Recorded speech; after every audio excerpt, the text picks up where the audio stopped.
When it comes to these aspects of life, terminology is not a question of semantics. When you say, I'm a confused soul, a soul cannot be confused. You are a confused mind. Why is it so important to correct this? Because if you do not understand the distinction between one thing and the other, suppose you go to your doctor because you have a cardiac problem and you say, "Doctor, my liver is giving me trouble," he will attend to something else, you know, isn't it? So it's very important.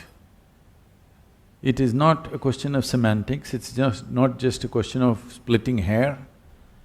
It's just like this. You have a heart problem but you go to a liver doctor. This is not going to be a solution, there's going to be more problems because anyway, once you go to him, he has to conduct a surgery upon your liver, whether you have liver problem or not. That's part of the business, okay. So it's very important, your soul cannot be confused. And first of all, do not talk about a soul because it's not come into your experience. And if you talk about something which is not yet in your experience, to put it very bluntly, it amounts to lying. So this is the first thing you must do, you must stop lying. Do not talk about anything which is not yet a reality for you. It may be said in the Gita, it may be written in the Vedas, everybody may be talking about it, it doesn't matter. It's not true for you, you do not talk about it. You do not talk about soul, you do not talk about heaven, you do not talk about God because it is not yet a reality for you. If you do not talk about these things, a certain longing will appear within you which will lead you there. If you talk about it, you will satisfy yourself with gossip, the real thing will never happen to you. You will be fulfilled with gossip. Gossip is a very fulfilling thing, you know. Yes. Yes, lot of people avoid reality just by gossiping. Whole lot of people avoid reality just by watching a cinema. Cinema is somebody's gossip, isn't it? Somebody's story. I'm not against it, but I'm saying if you're using it to enhance your life, it's okay. If you're using it to avoid your life, it's a serious problem, isn't it? And a lot of people are using it to avoid life. You know, you don't have to do anything in your life, you go just sit in a dark room, buy a bucket of popcorn. Somebody will love, somebody will fight, somebody will live, somebody will do everything. You just have to eat popcorn and it happens. You can cry, you can laugh and you can come out and it's done. And they tell you when it's ended. These days they don't put that "the end" anymore. You're supposed to figure, it's over. There was a time when they would say "the end." So just in case you're not getting it, you may sit for the next show. So, do not deceive yourself. This is the least you can do for yourself is do not bullshit yourself. If you do not bullshit others also, your life around you will also improve phenomenally, but that I will leave it to you, okay? That's your decision. But at least with this one person, be 100% straight, no nonsense. You must do this because this person deserves and you owe it to this. That with this one at least, I don't know in what kind of social and other situations you are, whether you can stop bullshitting to others. If you do that, you can build a phenomenal life around you also.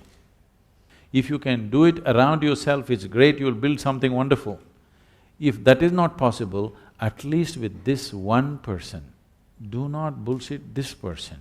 At least with this person, 100% straight. So this is simply because there was a time when this culture was a vibrant spiritual atmosphere. From those times, it is a very depleted condition right now. That vibrant spiritual liveliness is gone, but the jargon is still floating around. Wherever you go, people are talking about soul, Atma, Paramatma, this, that. The jargon is still floating around in common language and common atmospheres, though the fire is gone. Because of this, it is one way it could have been a positive influence, but it is also a negative influence because you're talking about the highest things in a mundane way, so that all the highest things will just die, just talking about it like gossip. People will discuss Gita on the tea shop, people will nothing wrong with the tea shop, I'm saying not with the necessary focus or the sanctity that it needs. Sanctity not in terms of elevating it to some place, sanctity in terms of if you want to put your hand into the milk, you would see that your hands are clean, isn't it? Because otherwise it'll go bad. This is just like that. If you want to put your hands into something, before that, a little bit of care. Otherwise, you will become a confused soul, which is impossible. But you think it's real. Confused mind, possible. Mind can only be confused. If somebody has a clear mind, he must be a fanatic. Do you understand? The nature of the mind is confusion. That's its beauty, it's always confused because it can't figure anything.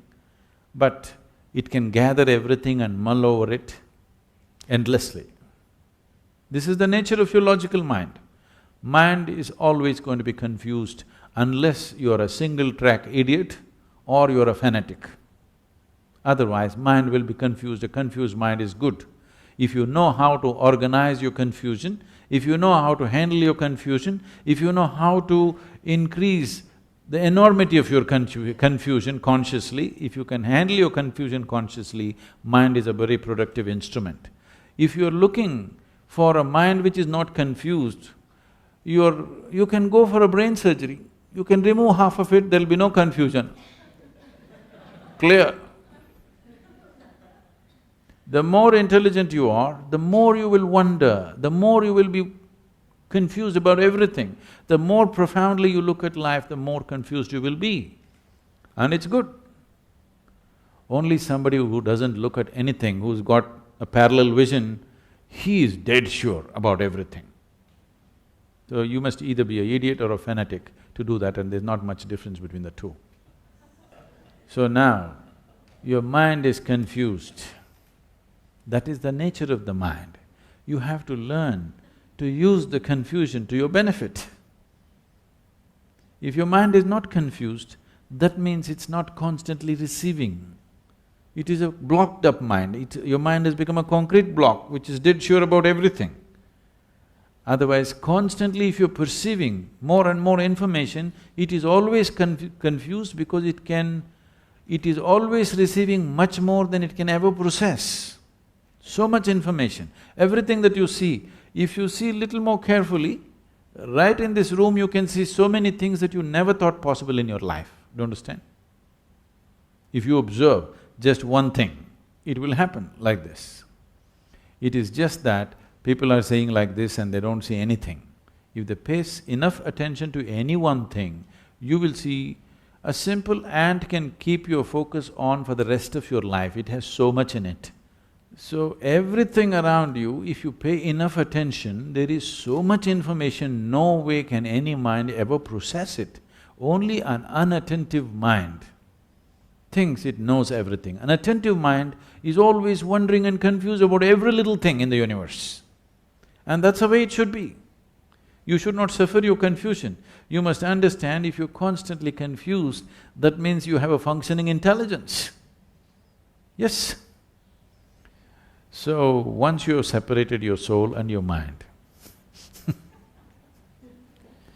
a non-existent soul in your experience, the mind is receiving too many things from every direction all the time, endlessly, in wakefulness and sleep. The five senses are always perceiving endlessly. Most people are not alert to it, so their life becomes stagnant and boring. Confusion means there is still a possibility. Conclusion means it's death. So, don't try to conclude and take away the confusion. Confusion is fine. Right now, do not imagine things which are not true. Confusion is because never in the history of humanity anybody ever figured the nature of creation, nature of life in their mind. You can become life and know life. You can never figure life, just understand this. Never ever can you figure life out. But if you become an absolute piece of life, you will know life for what it is. So the only way to know life is to become one. Are you one? Are you a soul? Are you life? Are you life or no? You are. So become that. Right now you are not a life. You are a bundle of thoughts, emotions, ideas, opinions and prejudices.